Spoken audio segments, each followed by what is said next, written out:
Ang bawat isa po ay inaanyayahang tumayo para po sa paggalang po ng salita po ng Panginoon.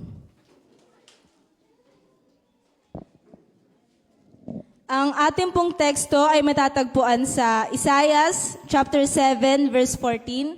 Muli po ang ating pong teksto ay matatagpuan sa Isaiah chapter 7 verse 14. Ito po ang sinasabi: Dahil dito, si Yahweh mismo ang magbibigay sa inyo ng palatandaan. Maglilihi ang isang dalaga at magsisilang ng isang sanggol na lalaki at tatawagin sa pangalang Emmanuel. Purihin po ang salita ng Panginoon.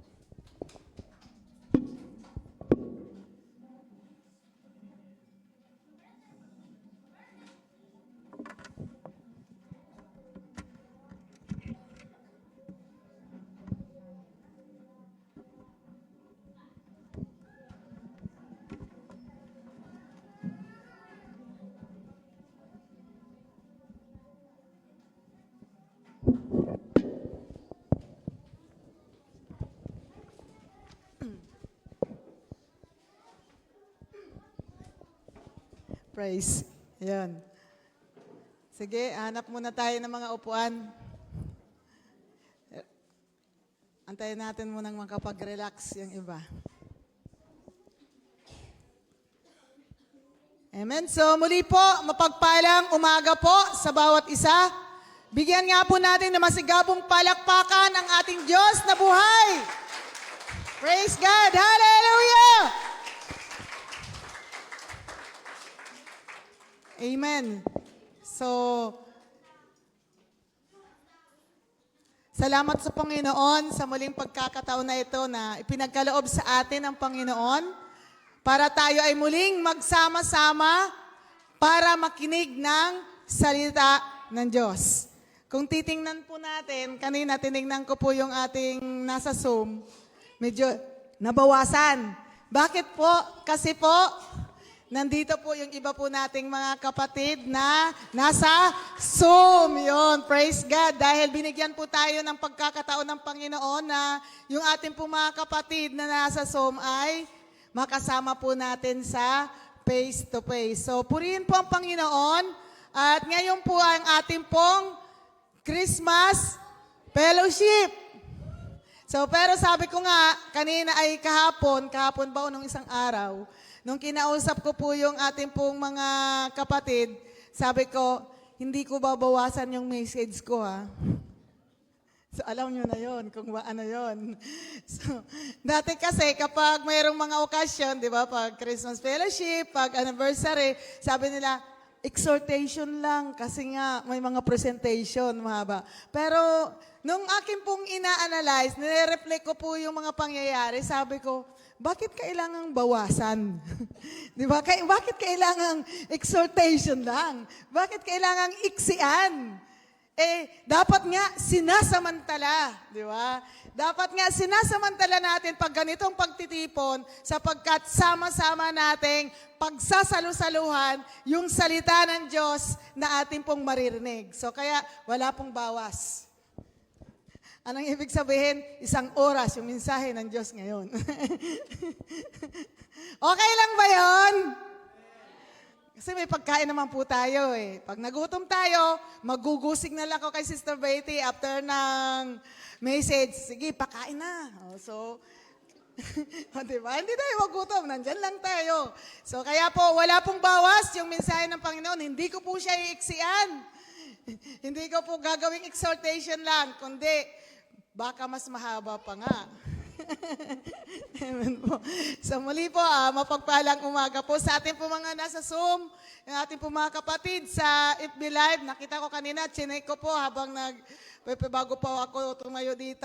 Tinignan ko po, mayroon pong mga naka-join sa atin sa FB Live. May mga nasa Uman at mayroon pong nandito sa Pilipinas. So praise God. Wala man po sila dito, nakakasama po natin sila sa online fellowship. So yun po, at nabasa po kanina yung ating pong teksto. Kung papansinin po natin, sabi ko, ay ang iksi lang pala. Kasi isang verse lang po yung aking pong pinabasa. Titingnan po natin, isang verse lang po talaga, hindi naman po talaga ako, hindi ko imimensahe o i-explain yung kabuuan ng Isaiah 7. Bibigyan na lang natin ng puntos yon. Pero dahil nga ngayon ay special occasion po natin, ay bibigyan din po natin ng puntos yung pinagdiriwang po natin ngayong araw na ito. So tayo pong muli ay lumapit sa Diyos. Tayo po ay manalangin. Patuloy po tayong makipag-ugnayan sa Panginoon sa umaga pong ito.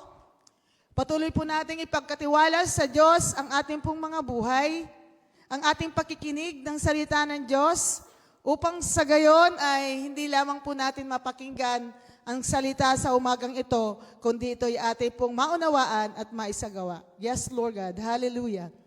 Hallelujah, Lord. We worship your name, O God. Salamat po sa iyo, Panginoon.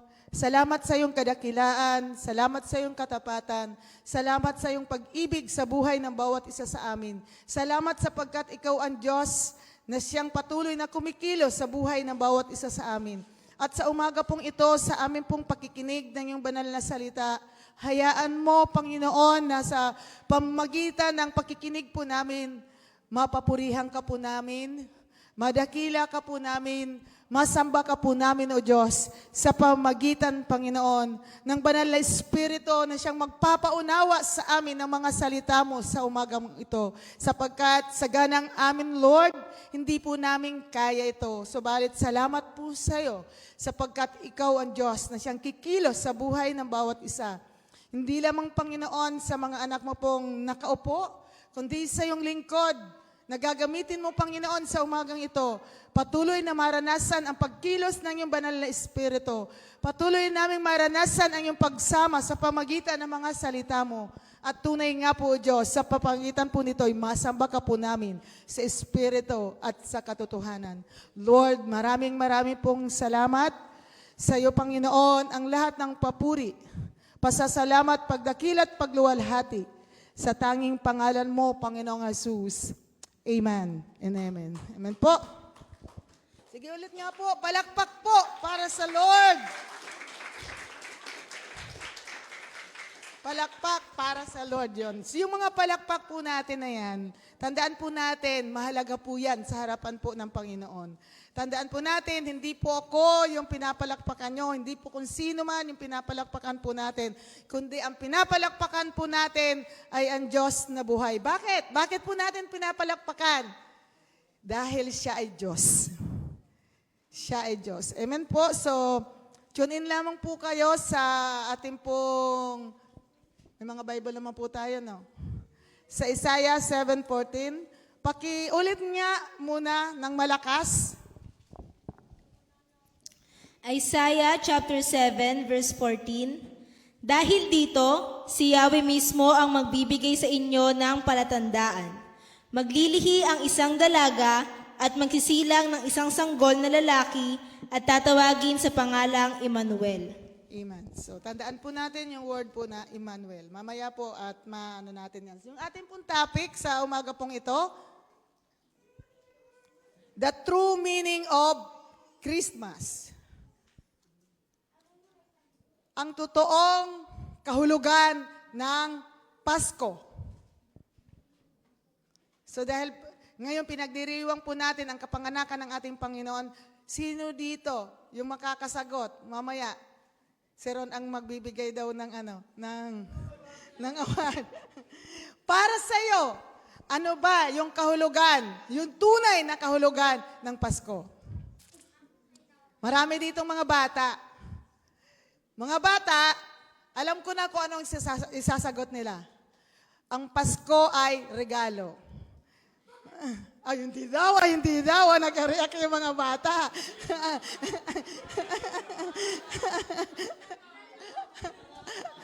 Mukhang naturuan na to ng titsira. Ayun, pwede. Sabi ng mga bata, especially yung mga bata, alam nyo ba, yung mga bata, alam nila yung petsa kapag December na. Bakit? Inaabangan nila yung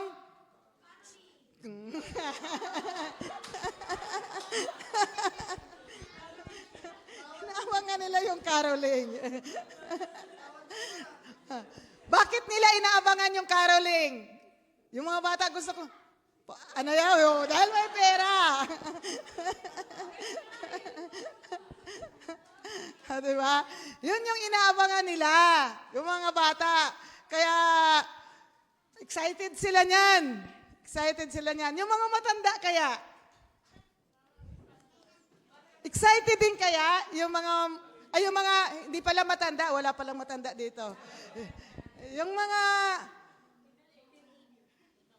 teenager, yung mga kabataan, yan, nasa tamang edad. Ano kaya ang nararamdaman nila sa puso pag pumasok na yung December?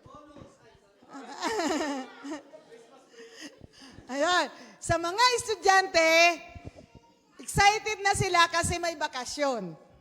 Tama? Naabangan nila yan, nakakapagpahinga. Yung mga may trabaho, bonus, 13 month. Paano kaya yung mga nasa bahay lang? Gastos. Ibig sabihin, may negative. May negative pala. Kasi gastos. Bayang, gastos na naman, magdi-December, di ba? So, ibig sabihin, naturalisa sa tao, iba-iba, di ba? Depende sa kinalalagyan ng tao, di ba? Mayroong masaya, mayroong excited, mayroong malungkot kasi nagko-compute na naman, ano ba to? Yung mga ninong ko, ay mga inaanak ko, may sa kasal, may sa binyag, di ba? Yung mga ganon. Gastos dito, gastos doon. Kanina ba kami nag-usap ni Inday at saka si Betty, sabi ko, etong December na to, at saka si Jonah, lahat labas, walang pasok. Pero praise God, dahil mayroong nilalabas. So, minsan yun po yung gawa yung atin, kahit mga Kristiyano na, yun minsan yung pakiramdam natin pag pumasok na yung December. Di ba? Yun eh. Kaya minsan, yung ating pananaw na yon nagdadala sa nararamdaman ng ating puso at yung emotion natin, nagre-reflect yon sa bawat isa sa atin. Kung ano yung meaning sa atin ng Pasko. So sa umagang ito, ipapaunawa sa atin ng Panginoon kung ano nga ba talaga ang totoong meaning ng Christmas or Pasko. At mamaya din, malalaman din natin kung ano ba yung ibig sabihin ng Christmas. So dalawa yung aabangan natin ngayon. At kung ano ba talaga yung tunay na kahulugan ng Pasko in general, tapos yung word na Christmas, bibigyan po natin yan mamaya ng meaning. So nag-quote po ako kasi sino yung nakaalala ng pamagat ko? Dahil Pasko ngayon, isulat nyo Ragsa, pag sinong makasagot, singilin nyo ako mamaya. Wala nang tanungan kung ano at kung magkano. Basta singilin nyo ako. Yun lang yun. Sino yung makaalala ng topic ng mensahe ko noong last December? Ako rin yun, yung nagmensahe. Sige. Ay, hindi pa tayo nag-uumpisa. Nag-ano na tayo, nagpapalaro na. Mayroon bang makaalala? Buti na lang, wala akong inihanda. Wala pa lang nakaalala. The reason of Christmas.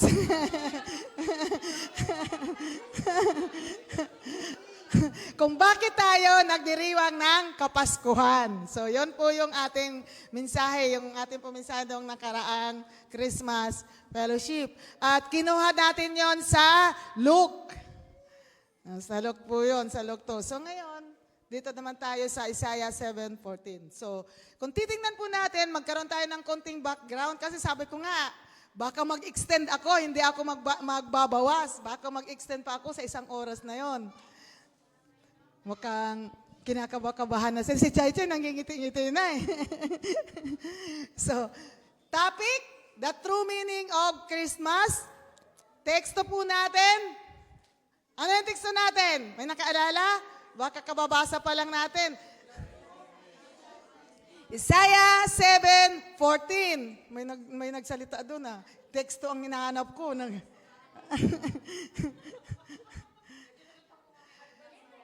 Yung tema natin ay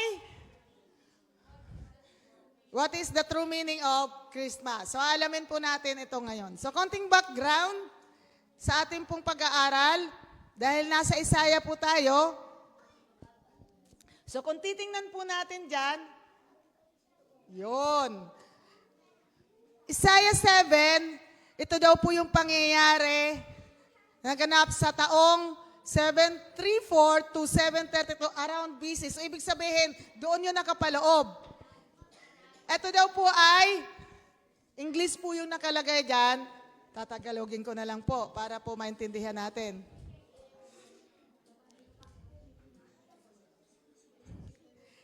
Sabi dito, time of great fear and stability. Ito daw po yung time na yung takot nandoon sa kanila. Stability, ito yung walang, kumbaga hindi siya kampante, yung kaguluhan nandoon, kaya hindi siya, yung parang, hindi okay yung kapalagayan nito, yung panahon na to. At ang king dito ay si King Ahaz of Judah. Sabi dito, face a serious threat from alliance between two neighboring kingdom. So, kaya po parang magulo, hindi sila kampante, andoon yung mga doubt, andoon yung mga negative na thinking, especially ng hari ng Judah, dahil nga ay dalawang kingdom malapit sa kanilang bayan ay nagbibigay daan sa kanila para magkaroon sila ng kaguluhan. So sabi dito, neighboring kingdom, King Pekah of northern kingdom of Israel. Nadaan po natin, nahati po nito yung kingdom. So nahati sa dalawa, northern and south. So alam niyan, ng mga nag-OT. So nahati ito dahil sa mayroon pong hindi sila pinagkakasunduan. At ito pa, ang pinaka-issue pa dito, yung kalahati ay may kakamping iba at kinakalaban yung bayan ng Judah. So, kaya andoon yung kaguluhan na nagaganap sa kanilang lugar. At dito, sa panahon na to, sabi dito, these two kings join forces to attack Judah. So, dalawang king ang nag-join force para atakihin ang bayan ng Judah. So, sabi dito, force Ahaz to join their coalition against the Assyrians. So parang kinukuha din nila yung atensyon na kumampi ka na sa atin, kalabanin natin ang Assyrian. So yun po yung, kaya kumbaga, medyo magulo yung lugar na to o yung panahon na to. Tapos sabi di pa dito, they were terrified of this alliance. Makikita po natin yan sa verse 12. So instead na, kung titingnan natin dito, si King Ahaz, instead po na sa Diyos siya lumapit, sa Diyos siya humingi ng tulong, hindi siya humingi ng tulong, kundi humingi po siya ng tulong sa Assyrian. Instead na magtiwala sa Diyos, mas nagtitiwala siya sa tao. So, ito po yung kapanahonan dito. So, ibig sabihin, mayroon talagang hindi okay. So, hindi okay. Ito yung panahon na hindi okay. Ito yung panahon na may mga doubt, especially kay King Ahaz. Sabi dito, at sa panahon na ito, na si King Ahaz ay gulong-gulo, at hindi okay yung kalagayan ng kanyang bayan, takot, nangangamba, kasi nga, dalawang nag-join force para kalabanin yung Judah. Kahit na siya, pero ayaw niya. Kaya ang nangyari, naghingi siya ng tulong sa Assyrian Empire. So, pero sabi dito, itong panahon na to, kung makita po natin dito, si Isaiah, si Prophet Isaiah ay, sabi dito, urge Ahaz to trust God. So, ibig sabihin, pinupush niya, ginaguide niya, tinuturuan niya, sinasabihan niya si King Ahaz na sa Diyos magtiwala. But, anong sabi dito? Tumanggi itong si Ahaz. Kasi sinasabi dito ni Prophet Isaiah na Huwag kang mag-alala. Parang ganito, ipaparaphrase ko na lang po yung nakasulat ko dyan. Dahil sabi, God sent Prophet Isaiah to urge Ahaz to trust God that Judah would not be destroyed in the alliance will fail. So, ibig sabihin, sinasabi niya, pinapaunawa niya kay King Ahaz na sa Diyos ka magtiwala sapagkat hindi hahayaan ni Yahweh na mawasak o hindi niya pababayaan ang bayan ng Judah. Bagkos, yung kalaban ang pababagsakin ni Yahweh. So ito yung sinasabi ni Prophet Isaiah kay King Ahaz. Pero parang nagbibingi-bingihan.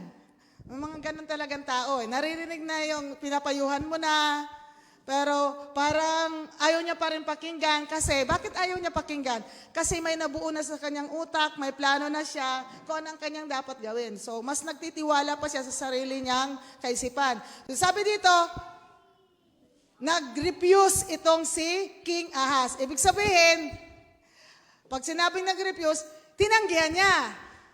Ayaw niya ng tulong ni Yahweh. Ayaw niya ng sinabi ni Prophet Isaiah. Mas gusto niya pang lumapit sa tao kaysa lumapit sa Diyos at magtiwala sa gagawin ng Diyos. So sa panahong ito, kasi kung babasahin at pakibasa nga Leslie yung 12.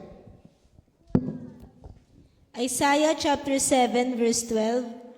Ngunit sinabi ni Ahaz, hindi po ako hihingi, hindi ko po susubukin si Yahweh. Nakita po ba natin? Hindi. Sabi niya, matigas, di ba? Matigas. Matigas ulo. Sino dito mga matigas ang ulo? Ipuin nga natin yung ating mga ulo. Ipasok ba? Ano ni Nanay Ani yan? So, makita natin doon sa binasa ni Leslie, makita natin doon na sinabihan na siya ni Prophet Isaiah, pero tumanggi siya. Tumanggi siya. So dahil sa kanyang pagtanggi, kasi kung titingnan natin dito, sinabi, humingi ka ng sign. Sabi ni, ituloy mo ngayon 13. Verse 13, at sinabi ni Isaias, makinig kayo, sambahayan ni David. Sa taas pa nga yung 11 muna. Verse 11, humingi ka ng palatandaan kay Yahweh na iyong Diyos. Maging ito ay buhat sa malalim na libingan o sa kaitaasa ng langit.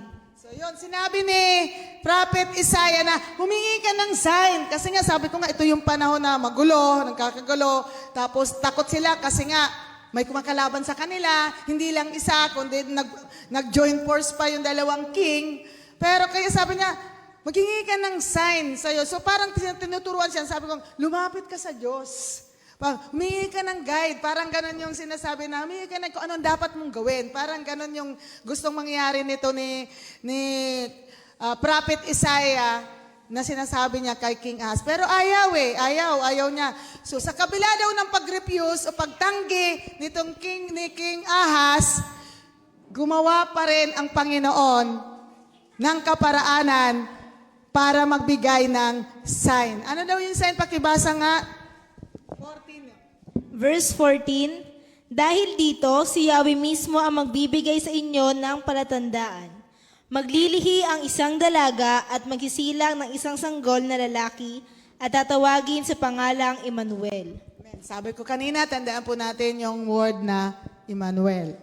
So, sabi ko nga, matigas yung ulo, ayaw sumunod ayaw makinig Pero sa kabila ng katigasan ng ulo ni King Ahaz, sa kabila ng hindi pagsunod ni King Ahaz, mismong si Yahweh pa rin ang nag-initiate.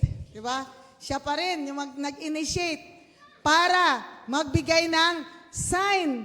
At tandaan po natin, hindi ito basta-basta sign, kundi ito ay natupad. Hindi lang ito basta sign na pag minsan, yung mga sign na ating mga inaano, hindi naman talaga totoo. Pero tandaan po natin, itong sign na ito na ibinigay ni Yahweh, tandaan po natin, natupad ito sa kapanahonan nila at sa kapanahonan natin ngayon, nararanasan po natin itong sign na ito. Nasabi ko nga, hindi basta-basta sign ito, kundi ito ay natupad. Amen. So sabi dito, maglilihi. Tama ba yun? Nandyan, ano? Maglilihi ang isang dalaga ng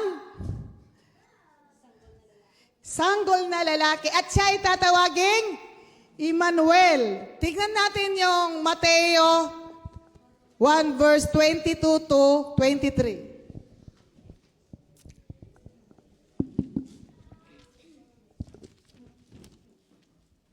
Mateo chapter 1 verse 22 hanggang 23. Nangyari nga ang lahat ng ito upang matupad ang sinabi ng Panginoon sa pamamagitan ng propeta. Verse 23, maglilihi ang isang birhen at magisilang ng isang sanggol na lalaki at tatawagan itong Emmanuel. Ang kahulugan nito ay kasama natin ang Diyos. Ano daw po yung kahulugan? Amen. So yun po yung kahulugan po ng Emmanuel. Na ang ibig sabihin ay kasama natin ang Diyos. So anong ibig sabihin dito ni Yahweh sa sinabi niyang ito sa verse 14 na maglilihi, yung sign, di ba? Maglilihi ng ang isang dalaga at manganganak ng sanggol na lalaki at siya ay tatawaging Emmanuel. So ano ang reflect nito? Kung halimbawa narinig natin ito nung kapanahonan na yon, panahon nila yon, na gulong-gulo, di ba? Inutusan na nga na, parang ito, lumapit ka kay Yahweh. Sumangguni ka kay Yahweh. Parang ganon, i-reflect ko yung ano. Ganon, pero hindi pa rin siya gumawa. Pero gumawa pa rin ng kaparaanan ang Diyos para ipakita niya na siya ay tapat sa kanyang bayan. Ang ibig sabihin po dito, sa kapanahunan po nila King Ahaz, na sa panahon na yon na sila'y nagugulo at may kumakalaban sa bayan ng Diyos, sasamahan sila ng Diyos. So ang ibig sabihin ng imang God with us, serve as a visible sign of God's presence and deliverance. So ang ibig sabihin, pinapahiwatig dito na sila ay hindi pababayaan ng Diyos, sila ay sasamahan ng Panginoon at ililigtas sila ni Yahweh doon sa panahon na yon na kinakalaban sila. Diba? Dalawa ba naman dalawang kingdom. So, at pinakita ito, dito sa initial fulfillment nito, nangyari ito sa panahon nila King Ahaz. Yun po yung initial fulfillment. But, initial or immediate fulfillment. O nakalagay dyan ay immediate context. So, contemporary event of a child born during Ahaz' reign. So, nangyari ito. So, yun po yung sa panahon po nila Ahaz. At yun po ay immediate context or immediate fulfillment. But, ang ultimate fulfillment nito ay yung binasa kanina ni Leslie. Pakibasa nga ulit yung Mateo 1:22. 22 lang. Mateo chapter 1 verse 22. Nangyari nga ang lahat ng ito upang matupad ang sinabi ng Panginoon sa pamamagitan ng propeta. Diba? Nangyari yon para daw matupad yung sinabi ni Yahweh at ng propeta. Sino yung propeta na sinasabi dito? Sino yung nagsabi kanina sa ating pong si Isaiah? Yun, praise God. Tandaan ko yung sumagot at taga-Pangasinan pa. So, sinabi, di ba sinabi sa panahon nila King Ahaz at si Isaiah yung nagsabi. Sabi ko, nagkaroon doon ng immediate fulfillment dahil mayroon talagang sinasabi doon sa kapanahonan ni Ahaz. Pero may ultimate. Pag sinabing ultimate, ano bang pumapasok sa ating utak? Final at siya na talaga, wala nang iba. So, ultimate fulfillment. At yun nga po ay ang ating Panginoong Hesukristo. Ang kapanganakan ng ating pong Panginoong Hesukristo. Yun po yung ultimate fulfillment. Magbasahin mo nga yung Luke 1:26 to 30. 26 lang muna. Sige. Lucas chapter 1 verse 26. Nang ika-6 na buwan ng pagdadalang tao ni Elizabeth, ang anghel na si Gabriel ay isinugo ng Diyos sa Nazaret na isang bayan sa Galilea upang kausapin ang isang dalaga na ang pangalay Maria. Siya ay nakatakda ng ikasal kay Jose, isang lalaking buhat sa angkan ni David. So yun, kung titingnan natin, magpinsan to, si Elizabeth at saka si Mary, pareha silang buntis. So, pumanganak sila. At kung titingnan po natin, si Mary ay nakatakda ng ikasal kay Joseph. Pero, hindi pa sila nagtatalik, tandaan po natin, hindi pa sila nagtatalik, siya nagbuntis na itong si Maria. So, muntik na. Kung babasahin po natin yung ito po yung mensahe ko po nung nakaraan. Kaya i-review na lang po natin at hindi na pa ako nag-focus dito. Kung titingnan nga natin, muntik na nag-refuse na ito, hindi magpakasal, ito si Joseph o si Jose. Kasi nga, ikaw ba naman pakakasalan mo Inigat-ingatan mo nga kasi hindi pa kayo kasal tapos bigla ba namang makita mo buntis na. Sa kapanahonan po nila, kahiyan po yun. Until now naman po. So hindi po pero mayroon pong nangusap, di ba? Kay Jose ang anghel. So sinabi sa kanya, so titingnan po natin dito, virgin nga yung babae. Nang ibig sabihin, sa kapanahonan po nila King Ahaz, ang ibig pong sabihin noon, yung babae na pwede na siyang magpakasal. So, ibig sabihin, young pa yung bata pa, talagang as in. Dito naman, pagdating sa Mateo, makikita po natin dito na literal po, na virgin po, yung sinabi po dito. Dahil gustong patunayan dito na hindi siya kagagawa ng tao, kung bakit ipinanganak o nagbuntis si Mary, kundi by the Holy Spirit. So, kaya po, tandaan po natin, yung pinapoint po dito sa Isaiah, sa kapanahonan po nila nangyari, pero ang pinapoint po nito, prophecy po na ito ni Isaiah, ay yung sa Mateo 1, chapter 1, verse 22 to 23 at sa Lucas 1, 26 to pababa. Hanggang 35 po yan. So sabi ko, hindi ko na po babasahin sapagkat ito po yung teksto ko nung nakaraan. So ang ibig pong sabihin, ang pinipinpoint po dito ay si Jesus Christ na ipinanganak. Ang ating pong Panginoong Hesukristo. At siya yung ultimate fulfillment. So dumating ang Panginoong Hesukristo sa panahon na ang tao din po ay nangangailangan ng Savior. Why? Sino yung nakaalala ng mensahe po natin sa Roma? Panahon na ibabagsak na ng Panginoon ang kanyang galit sa mga tao. Why? Dahil sa kasalanan. Walang maliligtas. Dapat tayong lahat kasama doon. Pero ibinigay ng Panginoong Jesus, ibinigay ni Yahweh ang kanyang bugtong na anak. Walang iba, ang Panginoong Jesus. Kita po natin. At kanina po yung kinakanta natin? Naintindihan po ba natin? Yung kinakanta po natin yun, paulit-ulit. Naintindihan po ba natin yung message? Tayo nga, Leslie, kantahin mo nga yung yung Christ is born for you. Dali.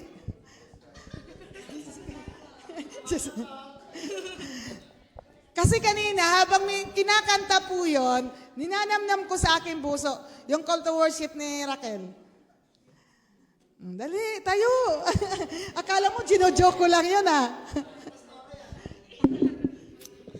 Christ is born. Christ is born. Christ is born for you. Naintindihan mo ba natin? Praise God. Salamat, Les. Special number na yon. Di ba? Christ is born. Kabado pa siya nun, Kinabahan, Christ is born. 3 pieces inulit, di ba? Christ is born. Christ is born for you. Naintindihan po ba natin? Di ba? Ipinanganak ang Panginoong Hesukristo, ipinanganak ang Panginoong Hesukristo, ipinanganak ang Panginoong Hesukristo para sa iyo. Kanina habang inaawit natin yon, nam po talaga yung sabi ko, praise God talaga. So tandaan po natin yon. Ipinanganak ang Panginoong Hesukristo para sa atin. Para sa iyo, para sa akin. Para sa atin na naniniwala na ang Diyos ay dakila at tapat, banal at makapangyarihan. At ipinanganak siya dito para sa bawat isa sa atin. Para sa bawat isa sa atin. Sabi dito, Jesus fully embodied the meaning of Emmanuel. As God Himself come to dwell among His people. Pakibasa nga ang John 1:14. John chapter 1 verse 14. Naging tao ang salita at nanirahan sa piling namin. Nakita namin ang kaluwalhatiang tunay na kanya bilang kaisa-isang anak ng Ama. Siya ay puspos na kagandahang loob at ng katotohanan. Praise God. Yun, Panginoong Hesukristo. Bumaba siya sa lupa, namatay sa krus ng Kalbaryo, muling nabuhay para sa bawat isa sa atin. Hindi katulad ng sa kapanahunan po nila King Ahaz. May initial fulfillment doon, di ba? Pero sabi dito, unlike the temporary deliverance, temporary lang. Temporary lang, yung naganap sa kanina. In Isaiah's days, Jesus bring eternal salvation from sin. Sa panahon nila King Isaias, temporary lang.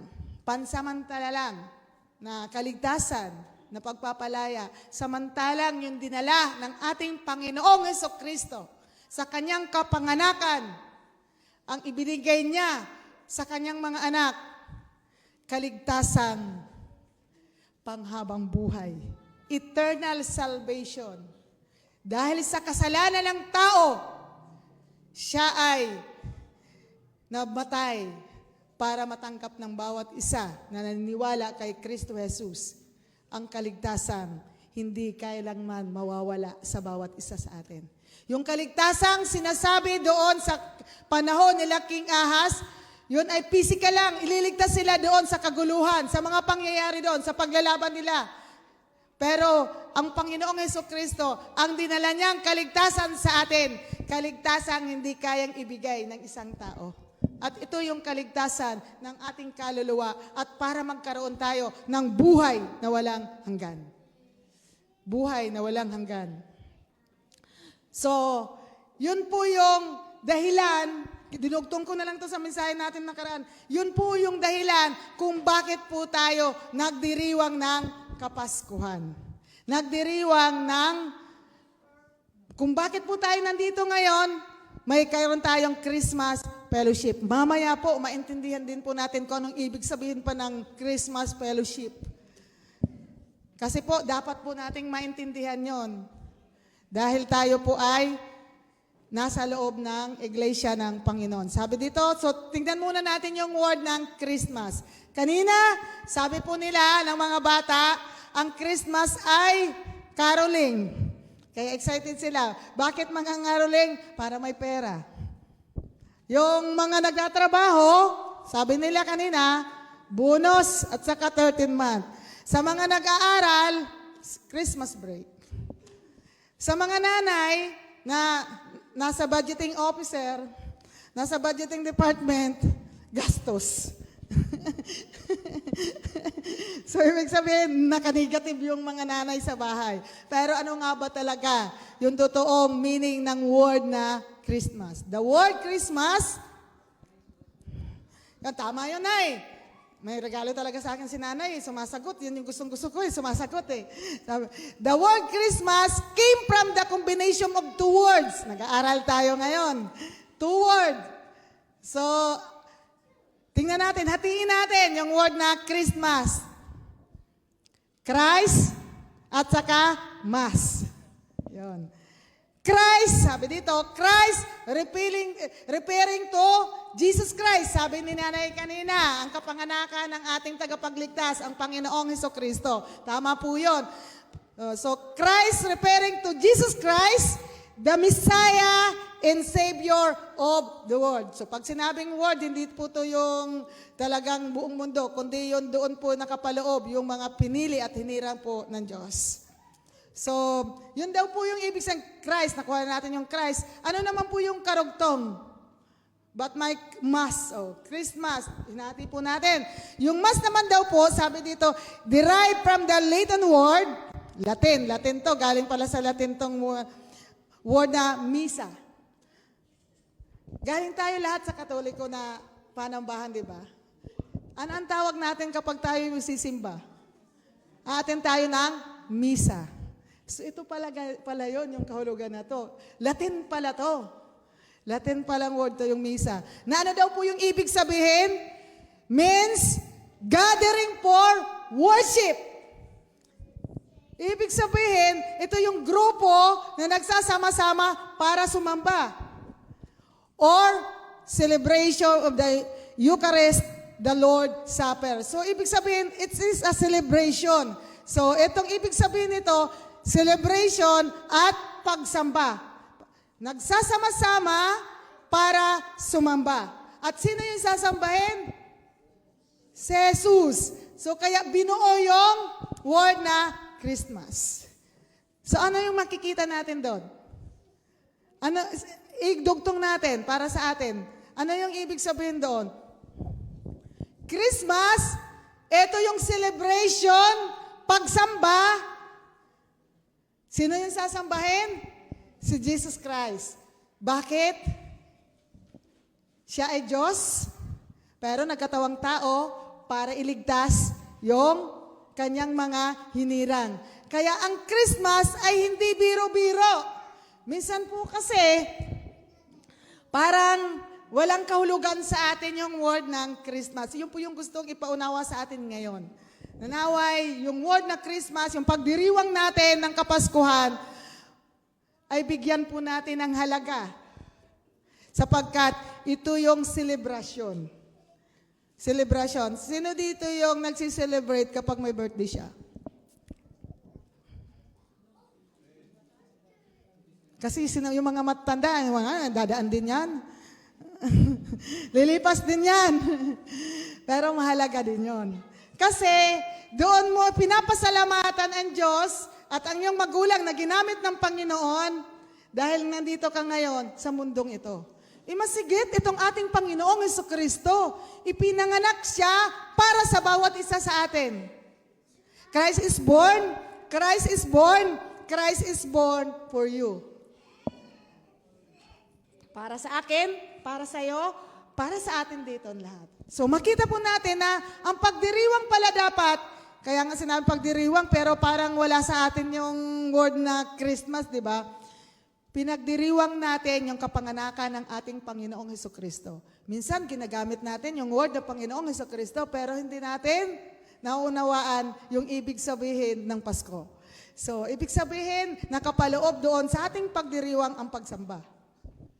Habang tayo nagdiriwang, habang inaalala natin yung kapanganakan ng ating Panginoon, nagmumutawi sa ating mga puso ang pagsamba. Ang pagsamba. Kung titingnan po natin yung sa Luke, makita po natin kung ano ang ginawa ng tatlo, hindi lang talaga tutuusin, hindi lang talaga tatlo yon. Nagbase lang talaga tayo kapag nagbabasa tayo doon sa tatlong regalo. Sa tatlong regalo. Pero ang ibig sabihin lang po noon na kung titingnan po natin, nandoon po yung word na sumamba sila. Di ba? So tayo nawa, yun po yung natin. Sabi, the worship of celebration of Christ. Ato na tayo. Nag-uumpisa na po tayo. Nag-uumpisa pa lang pala tayo nun. The message of Christmas. Pakibasa nga ulit. Isaiah 7:14. Isaiah chapter 7 verse 14. Dahil dito, si Yahweh mismo ang magbibigay sa inyo ng palatandaan. Maglilihi ang isang dalaga at magsisilang ng isang sanggol na lalaki at tatawagin sa pangalang Emmanuel. Yun. So hindi ko napapabasa kay Leslie. At sabi ko kanina, yung ultimate fulfillment nun, yung kapanganakan ng ating pong Panginoong Hesukristo. Sabi dito, Isaiah 7:14 and Matthew 1:22 to 23 teach us the Christmas is about. So ano ba talaga yung Christmas? Yan, dito na tayo. Ito na po yun. Dito na tayo nag-uumpisa. Christmas is about God's faithfulness. Ang ibig sabihin daw po ng Christmas ay katuparan o katapatan ng Diyos sa kanyang mga hinirang. Sabi ko kanina, di ba pinabasa ko yung Isaiah 7:14 na yes, nagkaroon doon ng temporary, pero sabi ko nga, hindi katulad ng ginawa ng Panginoong Hesukristo. Ang total o kaya ultimate fulfillment nito ay ang katapatan ng Panginoon na nangganap po doon sa Mateo 1 na sinabi. So, ibig sabihin, tapat ang Diyos sa kanyang binitawang salita. Kay King Ahaz na sinabi ni Propeta Isaiah. Tapat. So anong ibig sabihin ng Pasko? Ito yung pagdiriwang ng katapatan ng Diyos. Katapatan ng Diyos. He fulfilled His promise to send a Savior. Sino yung Savior? Kanina binanggit ni Nanay, paulit-ulit yun. Sino yung Savior? Sino yung Messiah? Si Jesus Christ. So ang pagdiriwang daw po natin ng Kapaskuhang ito, inaalala natin yung katapatan ng Diyos. Inaalala dapat natin yung katapatan ng Diyos sapagkat tapat siya sa kanyang binitawang salita. Naganap ito. Sabi ko nga po kanina, hindi lang yun basta sign. Yung sign ay natupad. Naganap sa pamagitan ng Panginoong Hesukristo. At pinapakita dito. So, kung tayo po nagdiriwang ng Kapaskuhan, kaya nga po, sabi na noon, pero yun naman po talagang katotohanan.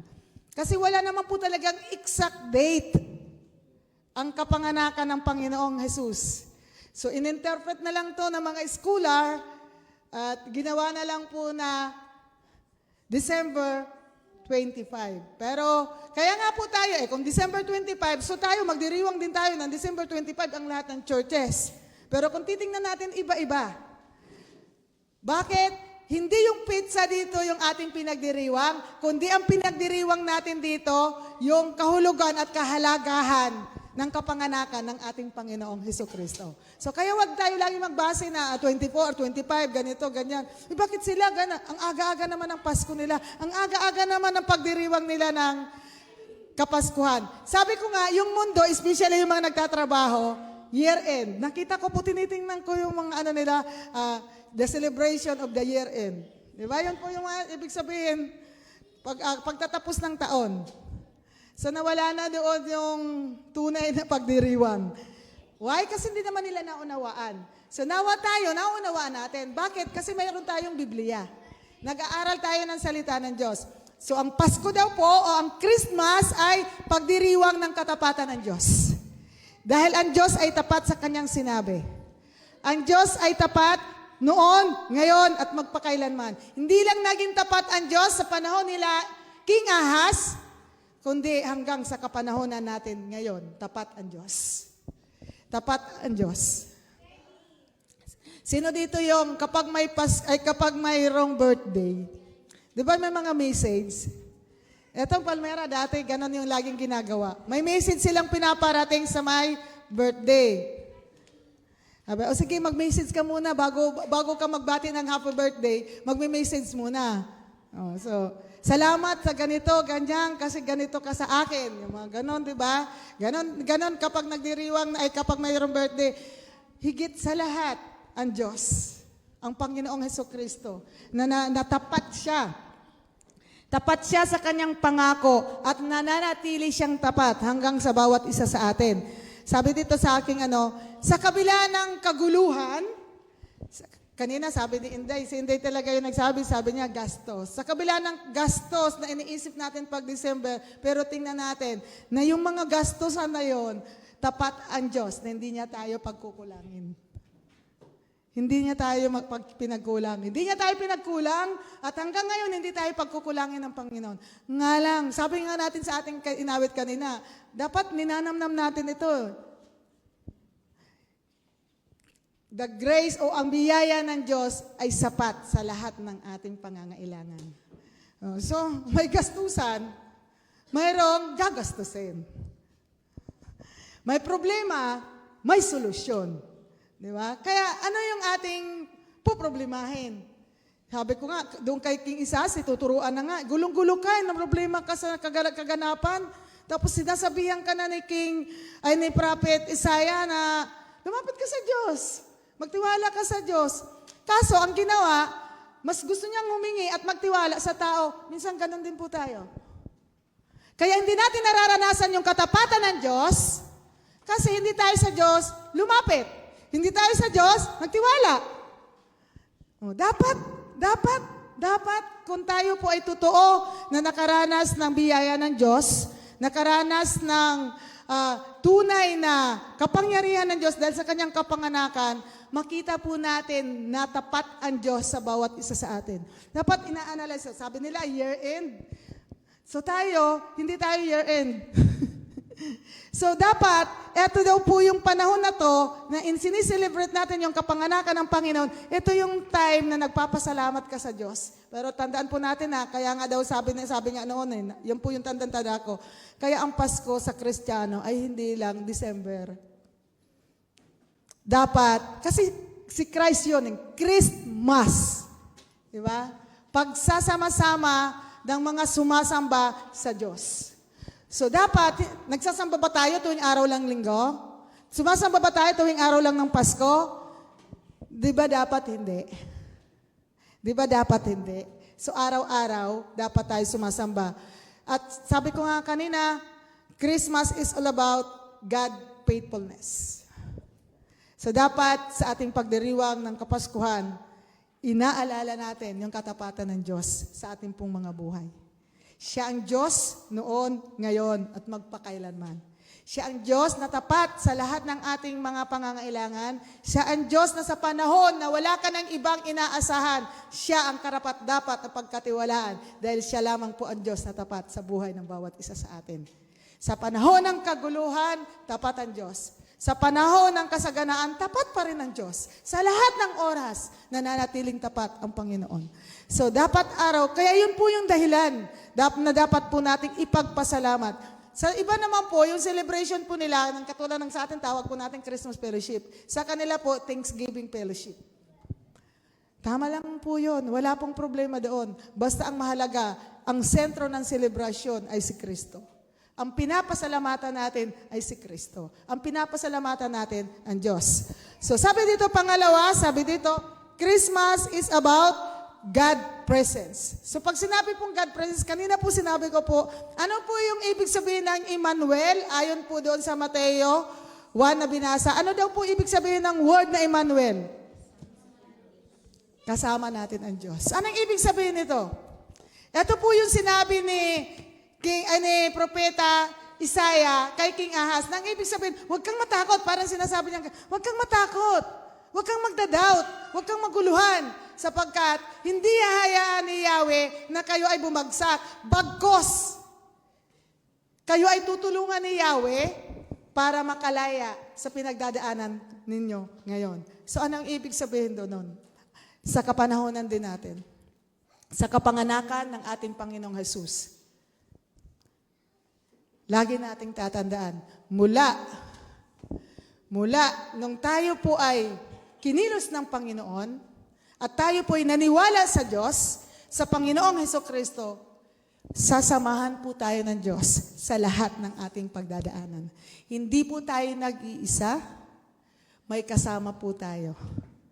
Saan man tayo pumaroon, anuman ang ating gagawin, anuman yung ating kalalagayan ngayon, kung tayo po ay naniniwala sa Diyos, kasama natin ang Diyos. Kasama natin ang Diyos. So sa ating pagdiriwang ng Kapaskuhan, tandaan po natin, hindi tayo iniwan ng Diyos kahit kailanman. Kahit kailanman, hindi tayo iniwan ng Diyos. Kaya po, dapat tayong magsaya, dapat tayong magbunyi, Dapat tayong magpasalamat, dapat tayong magpuri tuwing inaalala po natin ang kapanganakan ng ating Panginoon. Sapagkat sinasamahan niya tayo sa lahat ng ating pinupuntahan at anuman ang ating ginagawa. Minsan, sabi natin, kahit ba sa ginagawa nating pagkakamali, sinasamahan tayo ng Diyos.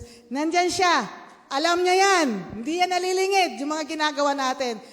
Pero, tandaan po natin, dahil anak tayo ng Diyos, dahil mahal tayo ng Diyos, didisiplinahin ka. O, di ba? Bakit ka dinisiplina? Kasi nakita niya. Kasi alam niya. O, so kasama mo pa rin, kahit gumawa ka ng pagkakamali, nakita ng Diyos yun. Alam ng Diyos yun. So kasama po rin, pero hindi ka niya sinamahan, hindi ka niya ginaid, hindi ka niya tinuruan na gawin mo yung mali. Pero alam niya, nandoon siya. Nakita niya yun.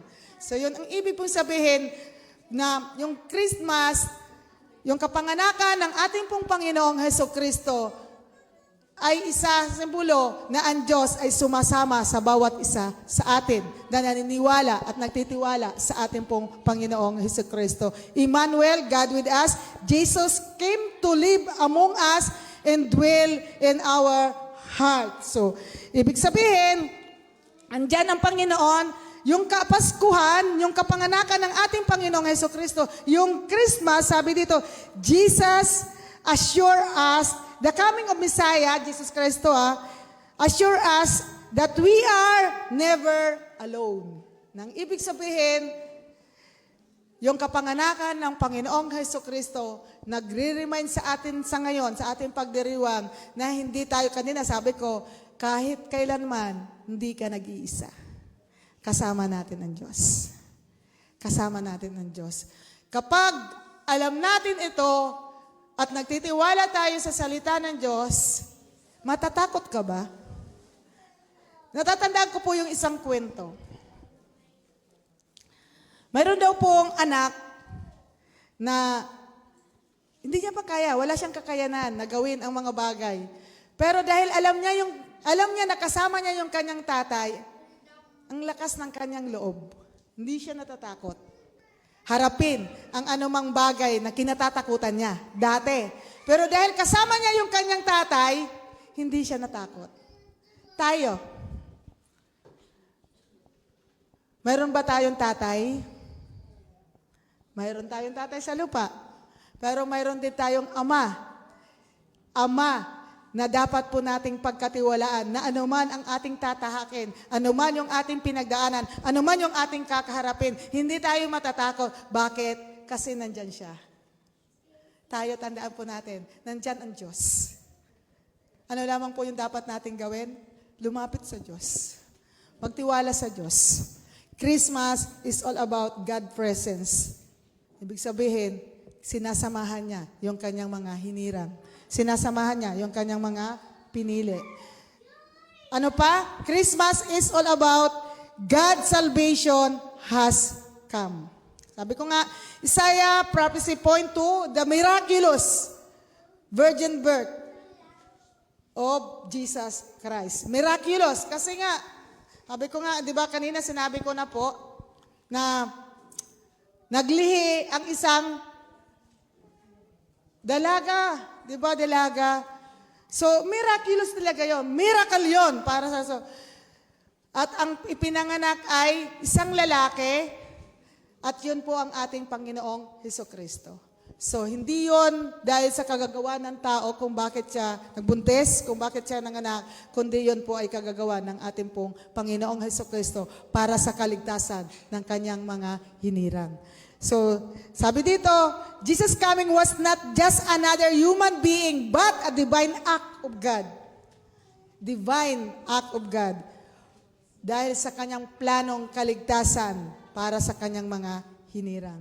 So, tandaan po natin, sino ang Panginoong Hesukristo? Siya ang bugtong na anak ng Ama na ibinigay para sa bawat isa sa atin para tayo ay maligtas. So, ano naman po yung Christmas? Christmas is a celebration sa lahat ng ginawa sa atin ng Panginoon. Yung kaligtasan ginawa sa atin ng Panginoon. So kaya nga, pag naaalala natin yan, huwag tayong malulungkot kapag dumarating na ang Christmas. Ano ang dapat na maging natin? Kagalakan.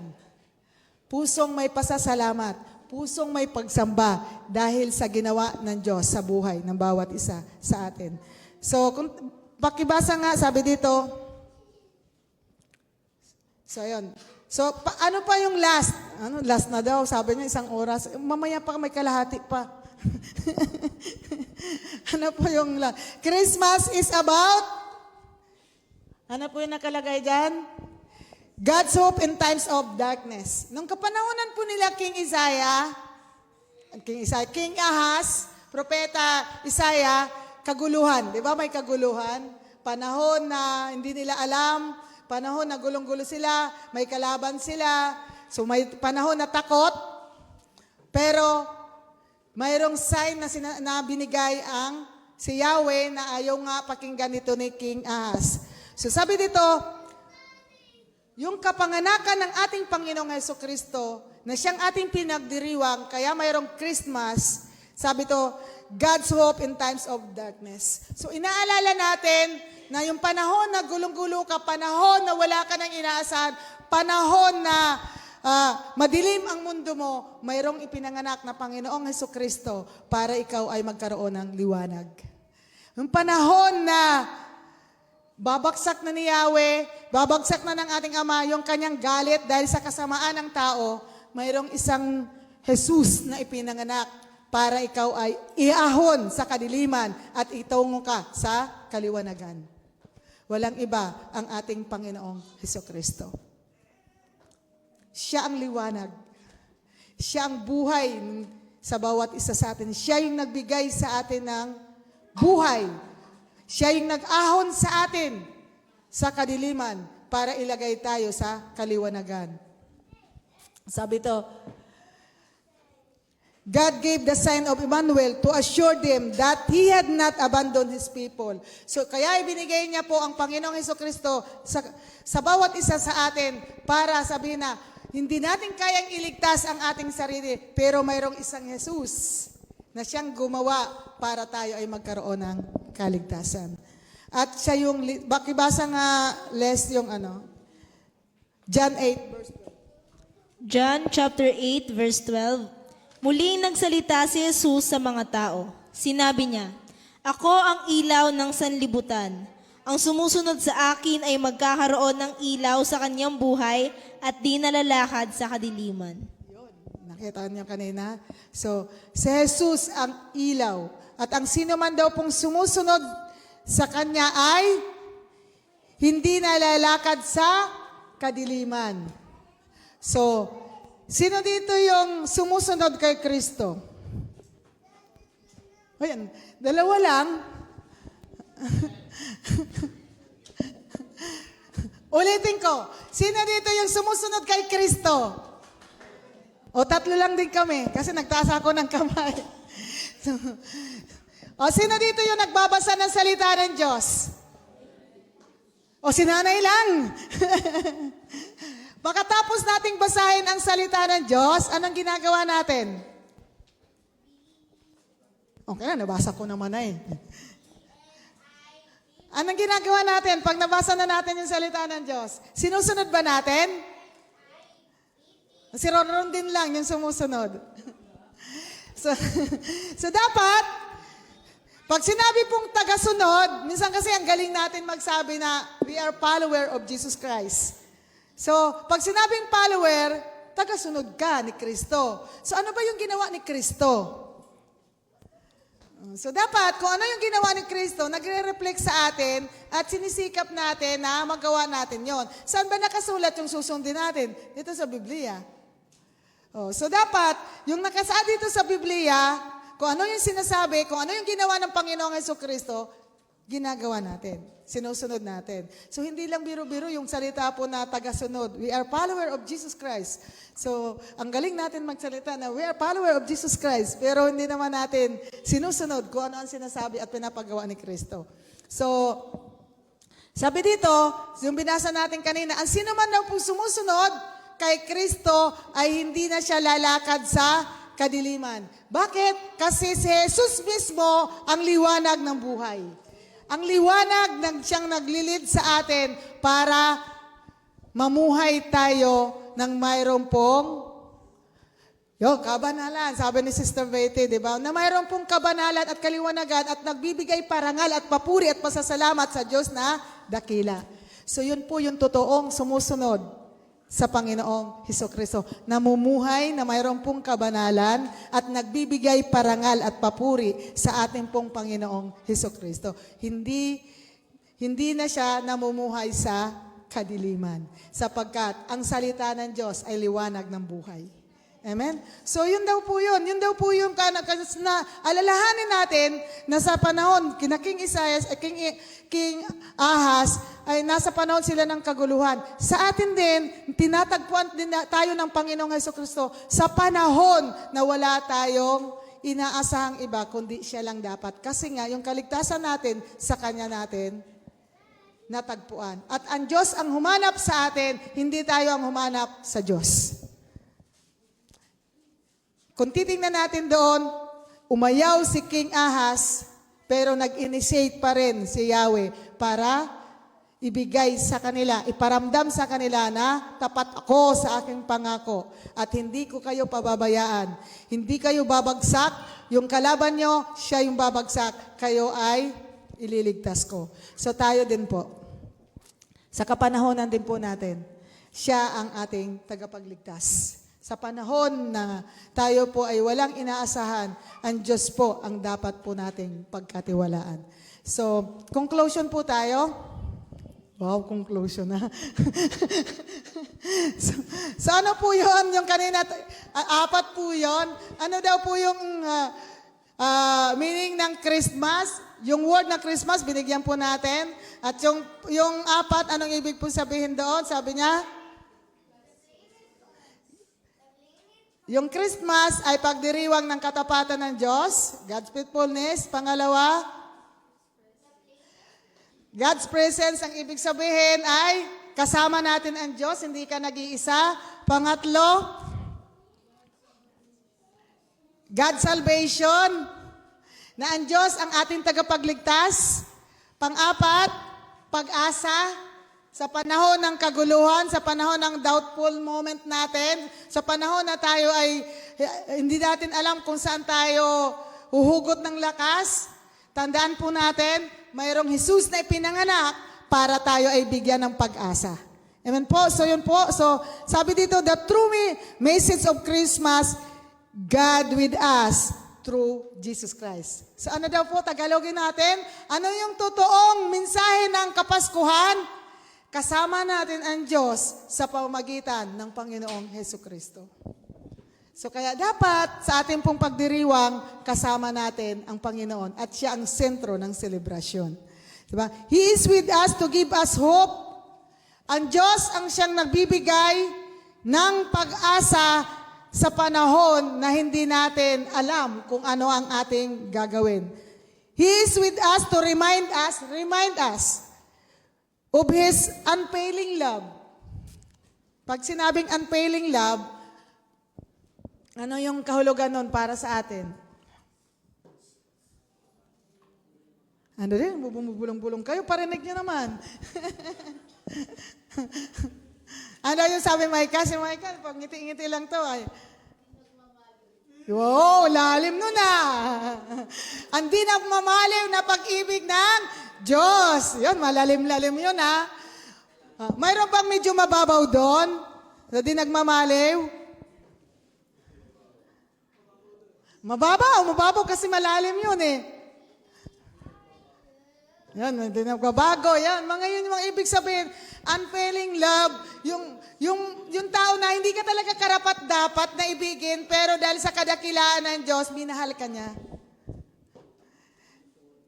So sabi ito daw po yung nagre-remind sa atin sa unfailing love ng ating pong Panginoong Hesukristo, faithfulness and presence every day. So tandaan po natin pagdiriwang ng Kapaskuhang ito, ang pag-celebrate po natin dito, sineselebrate po natin yung kadakilaan ng pag-ibig ng Diyos, yung kanyang katapatan, at yung kanyang pangako na tayo ay sasamahan niya sa lahat ng bagay. So kahit saan tayo pumunta, kasama natin ang Diyos, pero lagi nating tatandaan, hindi konsentido ang Diyos, kasi ito yun minsan na sinasabi nga nila, kanina sinabi ko na, yung kahit pala nagkakasala ako, kasama ko naman ang Diyos. Yes, kasama na ang Diyos, nakikita niya yon pero hindi kanya kukonsintihin. Tandaan natin, kaya mo nga kaya tayo nakakaranas ng disiplina, kasi kasama natin ang Diyos, pero hindi kanya ginaid para gawin mo ang bagay na yon.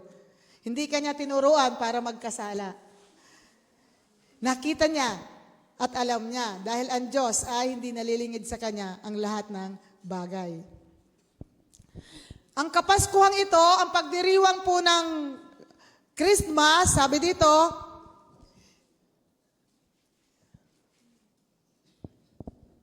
Kel, galaw.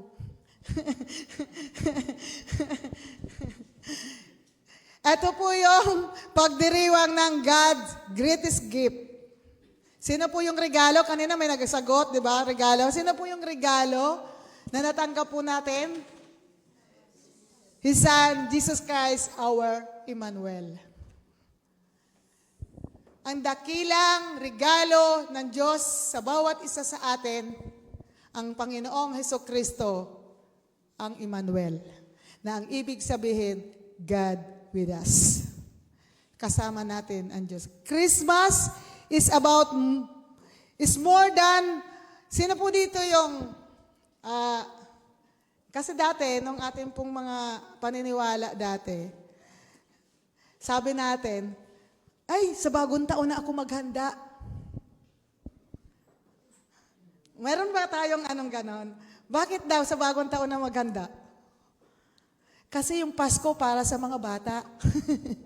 Saan kaya nila hinugot yung yung idea na yon na yung Pasko ay para sa mga bata.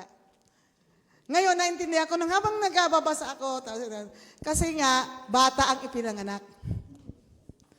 Di ba? Kaya kung titingnan natin, para daw sa mga bata. Kasi makita natin, ipinanganak yung bata, nakita natin yung sasabsaban. Tapos, ano ang nakita natin? Nagbigay ng regalo. So, kaya ngayon, ang niriregaluhan lang, yung bata. Ay, ako tumatanggap ng regalo kahit matanda na ako. Kaya, sabi nila na yung Pasko daw ay para sa mga bata. Kaya maghahanda daw tayo sa bagong taon na lang. Kasi yung bagong taon, para sa mga matatanda. So ano pong ibig sabihin po dito? Christmas is about more than a baby in a manger. Huwag tayong kasi lumaki po itong bata na to. It's all about the Savior. Sino ba yung batang ito? Ito po ang ating Panginoong Hesukristo. Ito po yung ating tagapagligtas. Ito po ang ating Diyos na buhay. Ito po yung Diyos na kasama po natin. Ito po yung Diyos na tapat. Ito po yung Diyos na nagbigay sa atin ng pag-asa. Ito po yung Diyos na nagbibigay sa atin ng kaligtasan araw-araw. Ito po yung Diyos na nagligtas sa atin. Ito po yung Diyos na hindi tayo iniiwan kahit kailanman. At siya ay hindi na natiling bata, kundi siya po ay lumaki at dahil siya po ay namatay, namatay, muling nabuhay, umakyat sa langit, at siya ay muling babalik para tayo ay makasama na doon sa kanyang kalagain magpahanggang wakas ng ating buhay. So yun po yun. Yun po yung bata na hindi na natiling bata. Kaya yung Kapaskuhan ay hindi lang para sa bata, kundi para sa mga iniligtas ng Diyos. Sa bawat isa sa atin. Kaya alisin po natin yung word na yun, ay, yung Pasko para sa bata. Kaya ang riregaluhan lang yung bata. Ay, hindi na yan pwede regaluhan kasi matanda na yan. Pero tandaan natin, sino ba yung may kaarawan? Sino ba yung may kaarawan? Sino? Yan, sa taas ng kamay eh. Ang may kaarawan ay si Jesus Christ. Sino dapat ang tumatanggap ng regalo? Oh, sige. Yan, di ba? Ang gagaling ng mga teacher. Ay, mga teacher. Palakpakan natin yung mga teacher. May regalo yung mga teacher. So, ang may kaarawan ay ang Panginoong Hesukristo. So, sino ang dapat na regaluhan? Dapat yung may kaarawan. Sino ang sentro ng selebrasyon? Yung may kaarawan. At sino yung may kaarawan? Si Jesus Christ. So dapat hindi tayo ang sentro. Kaso minsan nakakalungkot sa atin kahit tayo mga Kristiyano, pag hindi nakatanggap ng regalo pag Pasko, masama daw ang loob, sabi Sister Bete. Nagagalit, di ba? Naiinis kasi nga, nag-aantay pala ng regalo, nagbibilang na, si ganito, si ganyan. Sister Betty, nagbigay na sa akin ng regalo, pero wala akong ibibigay sa'yo. so, tanda natin, ang Pasko ay hindi para sa atin. Ito ay para sa Panginoong Hesukristo. Ito ay pagdiriwang ng kanyang kapanganakan. At ang salitang Christmas ay ano daw po yon? Pagsamba, pagdiriwang at pagsamba sa Diyos na buhay. Walang iba ang Panginoong Hesukristo dahil sa kanyang ginawa sa cross ng Kalbaryo. Siya po nagligtas po sa bawat isa po sa atin. So tandaan po natin, sabi rito, hindi na po ito pinasinulat ni Michael. When we understand the truth, we celebrate Christmas not just a festive. So, ibig sabihin, kung naintindihan po natin ang kapanganakan ng Panginoong Hesukristo, kung bakit may Christmas, kung bakit may Pasko, magdiriwang daw po tayo ng Kapaskuhan na hindi lang parang season, na para bang inaantay lang tapos mawawala din. So, hindi daw dapat ganon. Isang holiday lang, season nga, but as a time to worship and glorify God for His greatest gift. At ano yung gift na yon? Ang Panginoong Hesukristo. So dapat excited tayo. Dapat may kagalakan tayo. Dapat may naghahanda tayo. Bakit? Kasi ipagdiriwang po natin yung kapanganakan ng ating Panginoong Hesukristo. Kaya hindi tayo dapat malungkot. Sino dito yung mga malungkot? Patingin nga ng mga ngiti.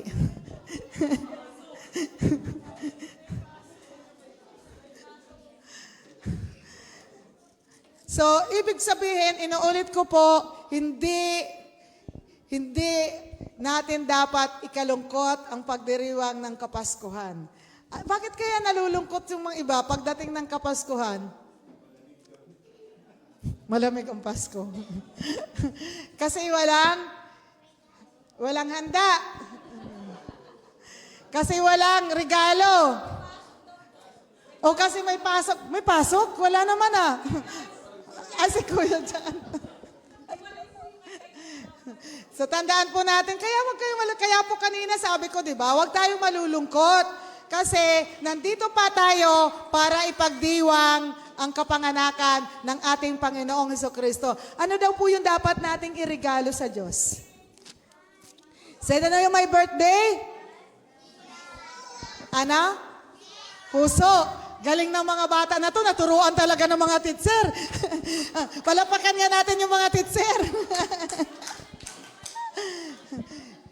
Puso, sabi ni Girlie, ang dapat daw nating irigalo sa Panginoong Hesukristo sa kanyang kaarawan ay ang ating puso.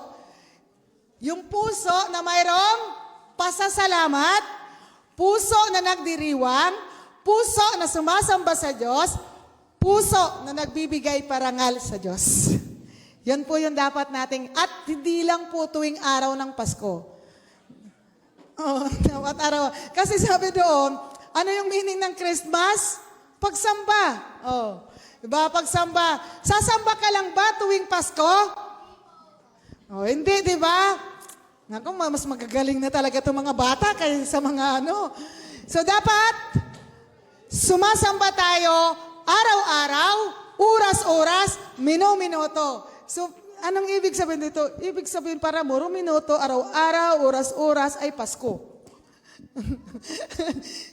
So, ang ibig sabihin po nito, ipagdiriwang po natin yung katapatan ng Diyos, hindi lawang po kung araw ng December, hindi lawang pong araw ng Christmas fellowship, kundi araw-araw na naranasan natin ang pagkilos ng Panginoon, nararanasan natin yung presensya ng Panginoon, naaalala natin yung ginawa ng Diyos sa atin, pasalamatan natin, sambahan natin, at papurihan natin ang Diyos na dakila. Kaya hindi lamang po tuwing araw po ng Pasko.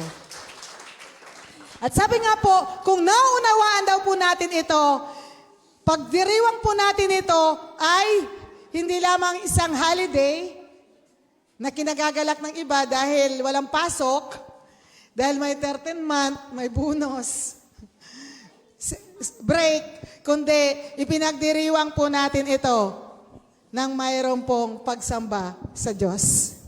So in application po para sa bawat isa sa atin, paano po ito? Sabi dito, worship and thanksgiving. Ito po yung dapat laman ng ating puso. Tuwing tayo po ay nagdiriwang o inaalala natin yung katapatan ng Diyos. Sabi kanina ni Girlie, ang ating regalo ay puso. Puso na nagpasasalamat at sumasamba sa Diyos. Ano pa?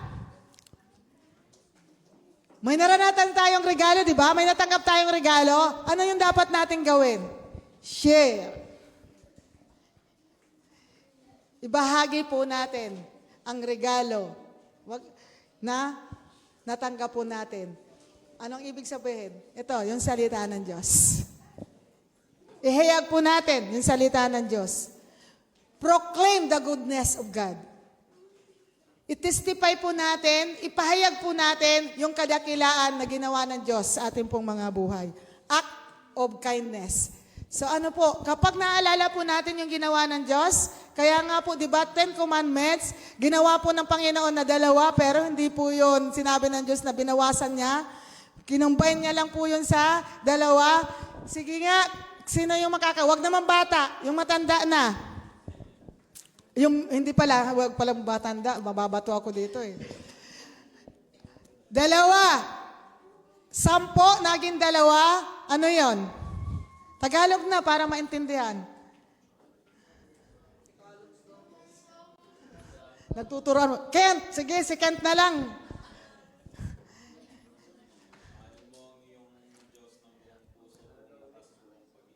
Pangalawa?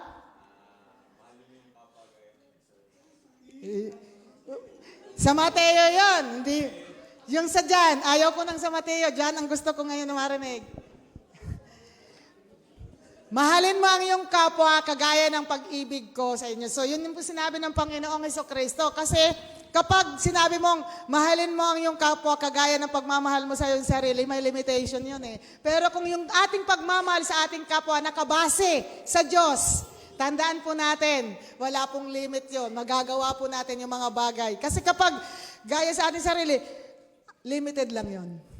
Pero pag katulad ng ginawa ng ating Panginoong Hesukristo, nakabase yung ating pag-ibig dahil sa pag-ibig na naranasan natin sa Panginoong Hesukristo, mararanasan po natin yung wala pong reklamo, ay, ayoko dito kasi ganito. Ay, ang bibigyan ko lang ng pansit, ang bibigyan ko lang ng spaghetti, yung nagbigay sa akin. So, aantayin mo yung kapitbahay mo, yung kaibigan mo, kakilala mo, nabigyan ka para magbigay ka rin.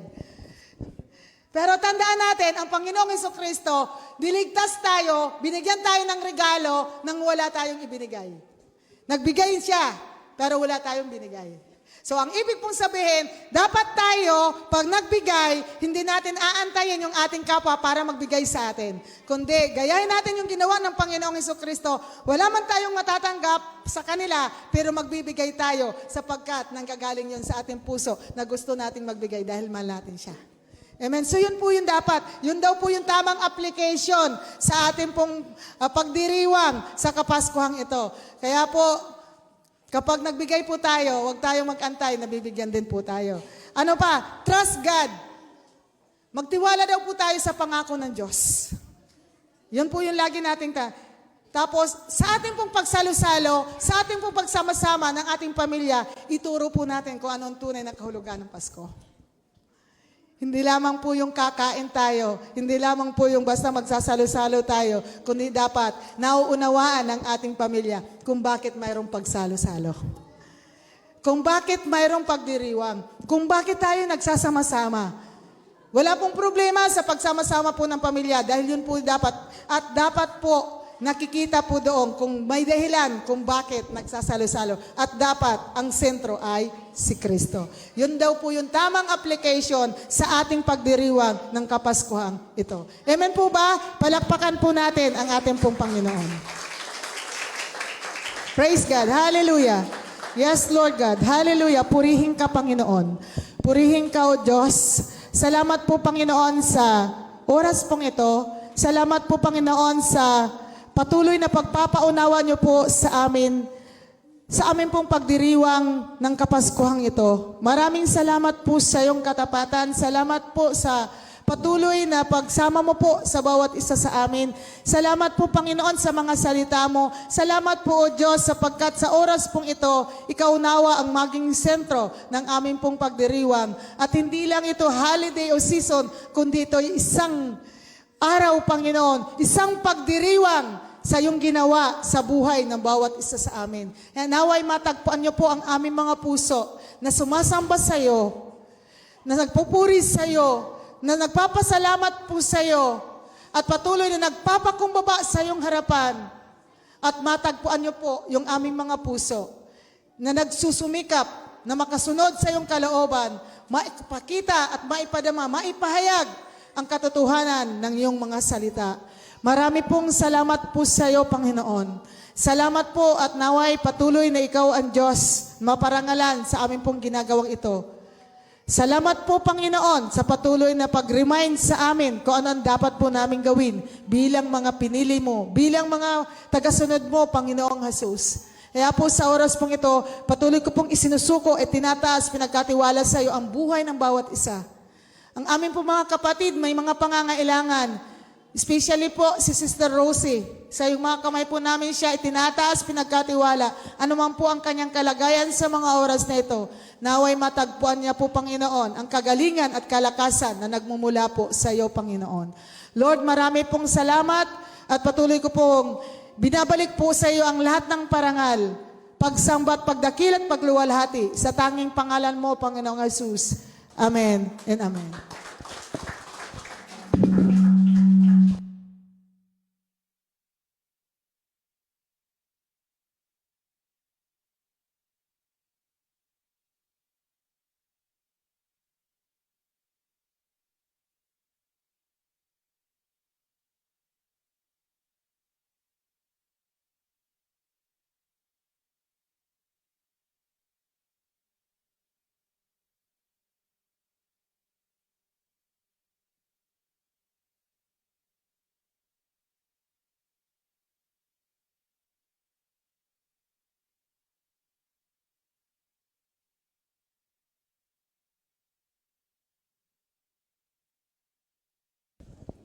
Sino po sa atin ang naniniwala na ang Diyos ay Ulitin natin. Sino po naniniwala na ang Diyos po ay mabuti? Sino po ang naniniwala na ang Diyos ay tapat? Faithful po siya. So, as we continue, let us continue to worship the Lord through our offering. So, inaanyahan ko po ang bawat isa na tayo'y pumikit at ipanalangin po natin ang ating offering. Dakilang Diyos, patuloy po na sa oras na ito kami nagpapasalamat sa inyo. Indeed, your love is amazing, O Lord. And your grace is outpouring, Panginoon. Salamat po sa inyo, sa inyong pag-ibig sa amin na ibinigay niyo po ang inyong anak na si Jesus para sa aming kaligtasan, sa aming kapayapaan, O Diyos. Hindi man po namin deserve ang inyong pagmamahal, pero salamat po sa pagbibigay nito. Ngayon po, as we continue to remember and celebrate your goodness and faithfulness, Lord, we want also, Lord, to give and to show our great gratitude po sa inyo, O Lord, sa pamamagitan po ng aming mga kaloob sa inyo. At patuloy po, O Diyos, na dalangin namin na ang bawat isa na naririto, Panginoon, ay hindi aalis, na hindi po dala-dala ang pagpapala po sa inyo, Panginoon. Ibalik niyo nga po sa kanila ang pagpapalang ito, ang kapag-ibig, Panginoon, ang kapayapaan sa kanilang puso, Panginoon. Patuloy po na sa inyo po namin ibinibigay ang aming mga papuri. Pasasalamat, O Diyos, sa pangalan ng inyong anak na si Jesus. Amen.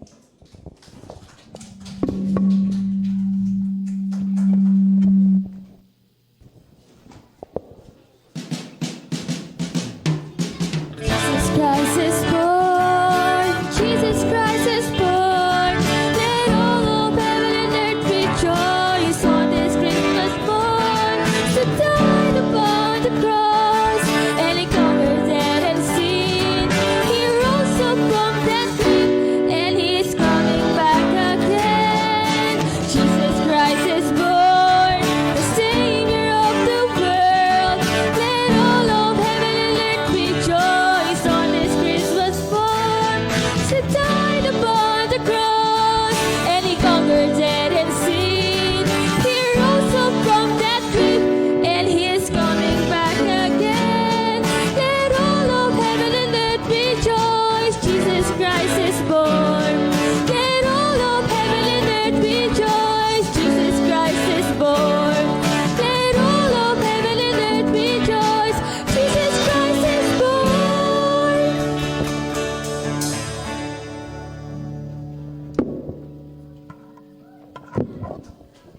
naman. Huwag niyo akong pagsawaan. Ha?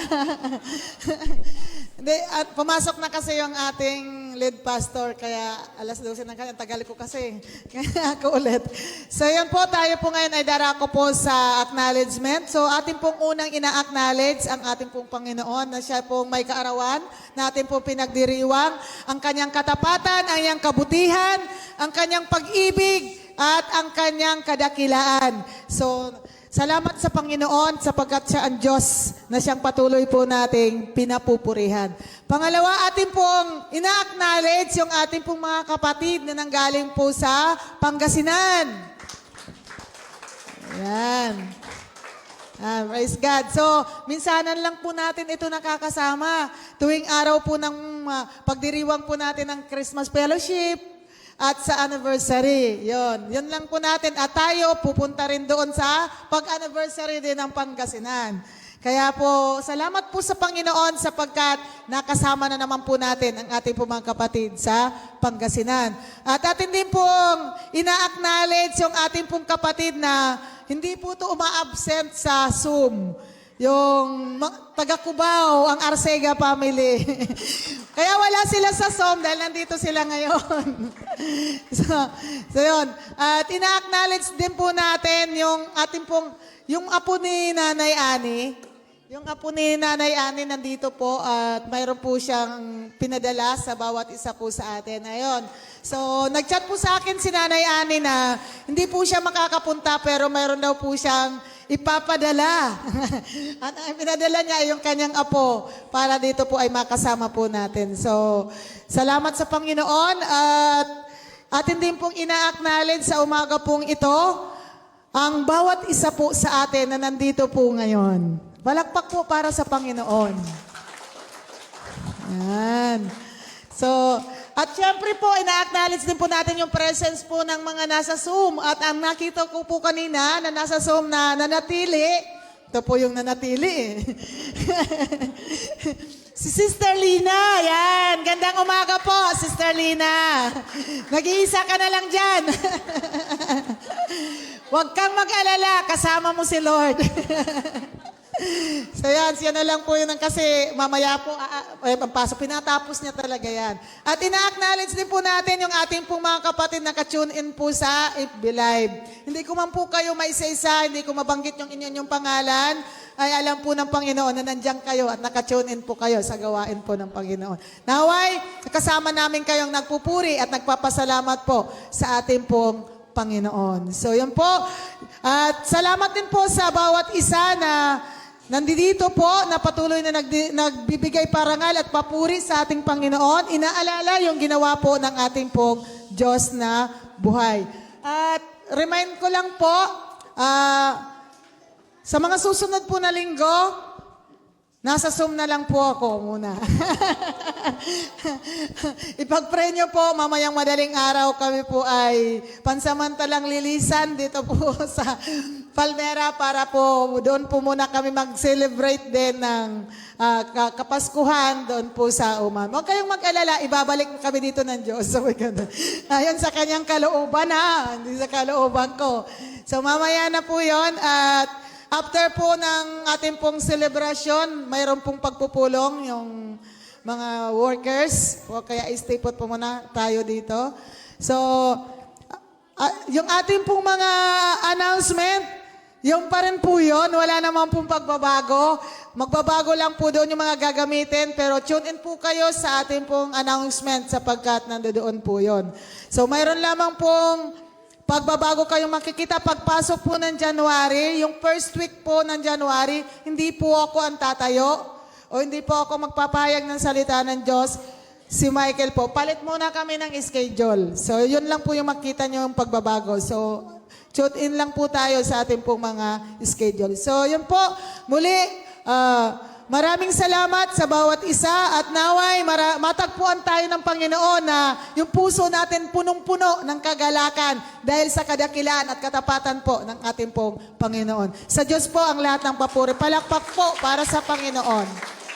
Amen.